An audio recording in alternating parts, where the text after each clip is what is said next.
और AIUDF के सदर बदरुद्दीन अजमल ने शहरियत तरमीमी बिल की पुरजोर मुखालफत की है।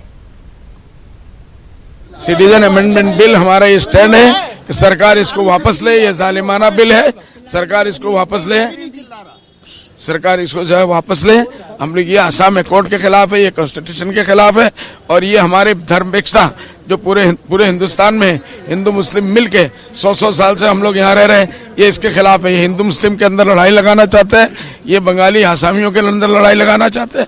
ये विभाजन डिवाइड एंड रूल का इनका पॉलिसी है, इसको हम कामयाब नहीं होने देंगे। हमारी पार्टी इसके खिलाफ है हर चीज के। कभी ये कॉन्स्टिट्यूशन के खिलाफ है, आसाम कोर्ट के खिलाफ है और हिंदू मुस्लिम एकता के खिलाफ है।